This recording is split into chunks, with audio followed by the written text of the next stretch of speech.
What is going on, everyone? It is time to update the worst cities in America for 2019 list. Last year we brought you some pretty scary cities. Some were so bad you'd think they were in a country that had been embroiled in a bloody civil war for like 20 years, or it was just a city my cousin's ex-wife lived in. Either one. Actually, both of those are really valid reasons not to move someplace. Most people think that crime is the only metric that gets a city on a worst of type list. It's actually 7 or 8 metrics depending on which study you're looking at. Crime, poverty, schools, traffic, amenities, population density, and pollution. Those are usually the standard ones. For this list, we'll only be taking into consideration stats that are most often associated with living in a really bad place, like crime, poverty, schools, and pollution. Because when you live in a city where people are getting shot on dirty streets, then robbed on their way to crappy schools, you really don't care how bad the traffic is or if they have a good Applebee's nearby. And for those of you thinking about it, don't worry. There's probably an Applebee's really close to you right now. So stop looking at the Applebee's online menu and watch my top 10 worst cities in America for 2019.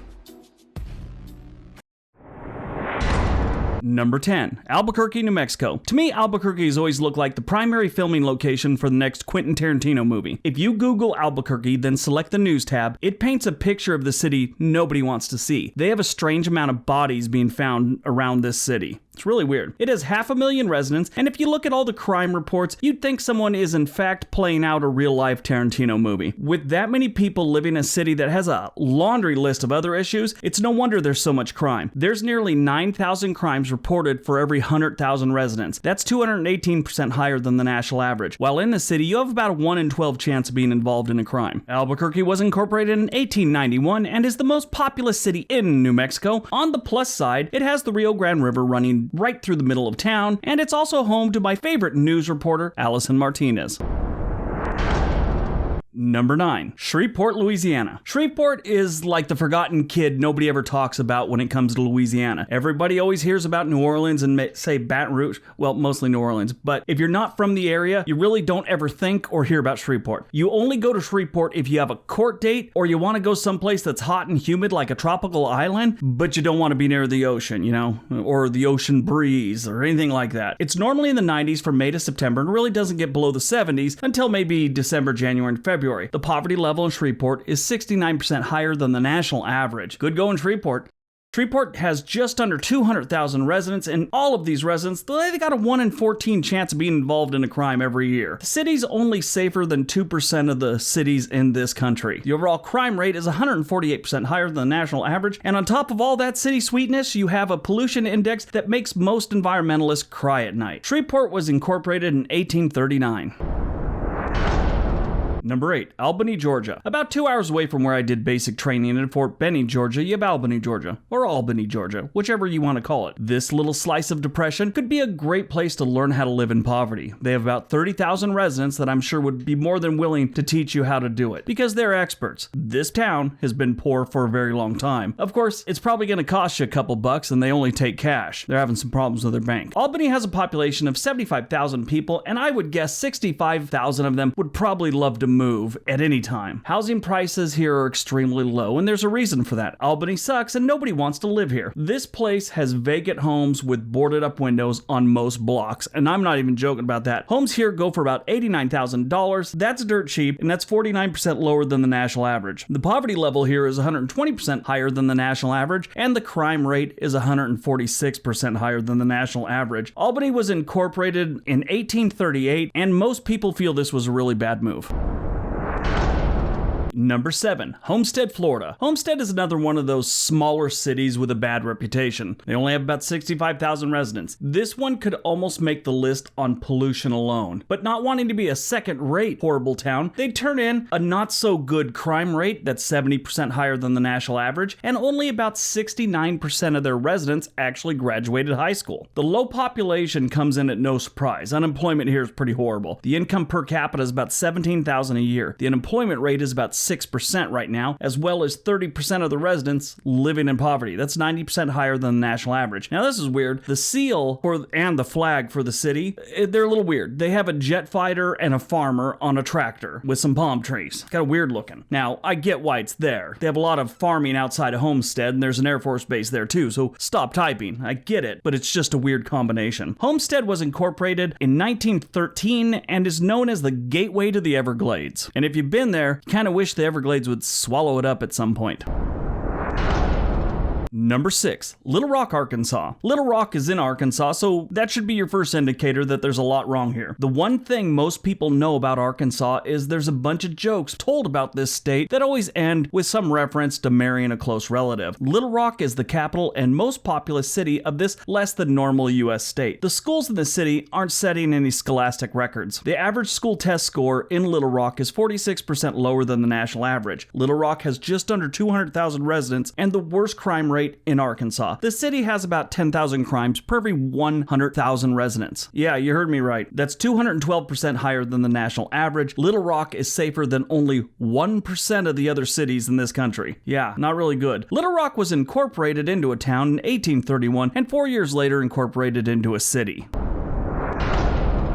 Number 5, Baltimore, Maryland. Unless you've been living in a bunker with zero outside contact for like 50 years or so, you know Baltimore isn't the great city it once was when Edgar Allan Poe walked the streets of Baltimore and wrote The Raven. Actually, it might not have been that good back then either. He either drank himself to death or he was poisoned. All the records have since been lost, but who knows? He did yell out the name Reynolds all night the night he died, so they're not sure if Reynolds actually poisoned him or whatever. Anyway, they say Edgar Allan Poe was born in Boston, but since he married his 13-year-old cousin, I'm thinking it was Little Rock. I could be wrong. Modern-day Baltimore is home to about 620,000 residents. Every day, these residents have a 1 in 15 chance of being involved in a crime. The overall crime rate is 153% higher than the national average, with about 45,000 crimes being reported annually. And considering 40% of crimes go unreported, that's the estimate, this place is a frickin' nightmare. The average school test score is 59% lower than the national average, and only about 75% of the residents have graduated high school. Nevermore.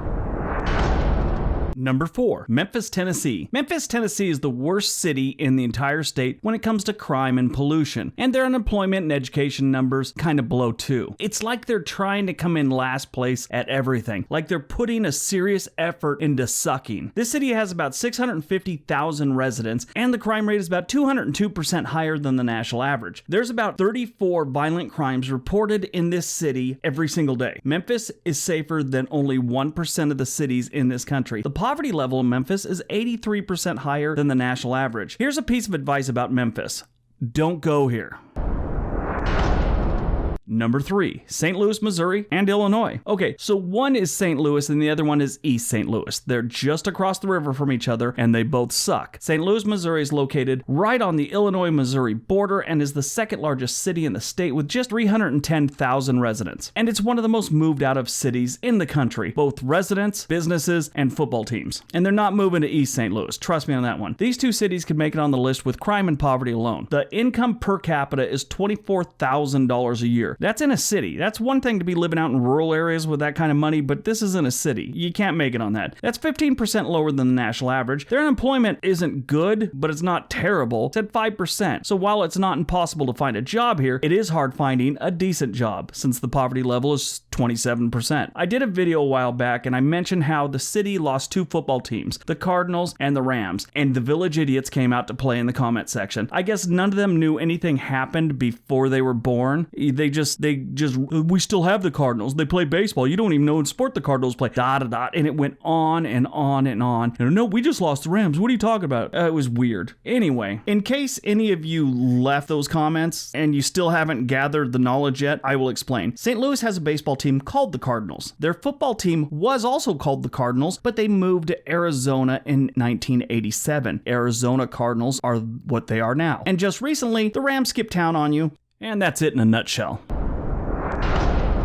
Number 2, Detroit, Michigan. Congratulations, Detroit, you're not number 1 anymore. And considering how far ahead of the pack you were at sucking, you've done great. Detroit has been on a downward slide for decades, but it seems to be turning the corner. Okay, maybe they aren't turning the corner yet, but Put it this way, if they had a land navigation system on Detroit like we have on our cars, it would be saying, prepare to turn the corner in 3 to 7 years. The loss of jobs in the manufacturing sector killed this once great city. And stop typing. I'm sure you can rattle off 50 other minor stats and reasons that contributed to the downfall, but manufacturing, more specifically the auto industry's manufacturing, sort of left this town high and dry. Now, there are some jobs left, but it's nothing close to what it once was. Detroit has sort of been doing this revitalization thing downtown, and in recent years it's starting to catch on and sort of spread throughout the city. But they got a very long way to go. That's why they're number 2 and no longer number 1. Detroit had just under 2 million residents in 1950, and now they sit at about 675,000 residents.